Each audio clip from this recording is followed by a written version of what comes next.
How can you be sure when you meet someone in a relationship that, and you feel immediately attracted to them, that that person is in fact going to be conducive to an enjoyable experience? If I were in that situation myself, I'll answer it that way, and I was a single person and dating, and I met someone, and I know what I know now, I would be very much interested in the ways that were alike and the ways that are different. In other words, I would look very much at the primary self systems of the other person and myself. I would look at the disowned selves.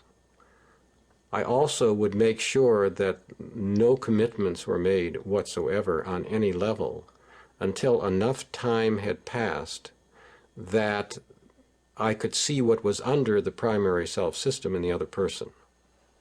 That would be essential. If you jump too quickly in relationship, you're jumping into the primary self system. I'll tell you a very, very quick, funny story about that.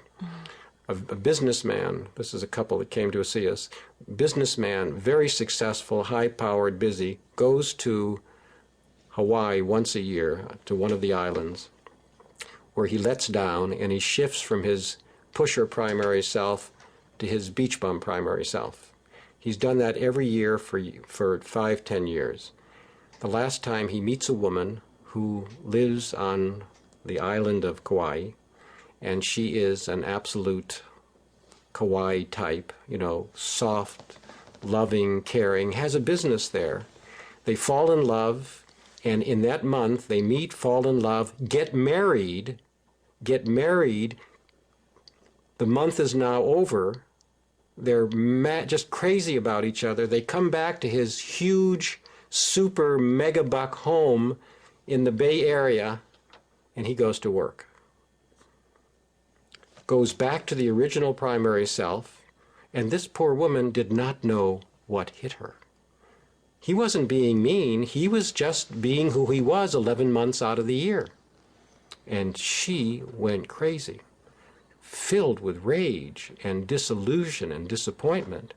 But really it was very simple, you see. She was identified with the Kauaian primary self. And when he was there, he was that, and they met and were very vulnerable and so forth. When he went back to San Francisco, Kauai went underground. And he had no idea what was bothering her. He just was doing what he did. So in meeting somebody, you have to find out what's going on. What are the primary and disowned selves? How does the person respond when she's vulnerable or he's vulnerable? What's their predisposition? And I wouldn't even consider any sort of commitment until a very considerable amount of time had passed and one could really see. The other thing about time passing is you get a chance from the unconscious to see how your dreams are. Another important thing is, how does your child feel about the other person? That's the inner child. The inner child. I'm sorry. Thank you very much. The inner child, because you see, a lot of times we may fall in love with somebody, but the inner child, when you talk to the inner child, you'd be shocked at what the inner child might say about the person. Because they feel differently often. They have the inner children tune in to something other than the primary selves. And they have a great deal of wisdom. The other thing to note is what we've been talking about, which is that you're very attracted to your disowned selves. And this is extraordinarily attractive in the beginning and far less attractive once you've been together for a while. So the guy from, the high-powered guy from San Francisco who went to the Hawaiian island, who was attracting her? Was it his pusher disowned self that felt strongly attracted to the open, cool, loving person that the woman was?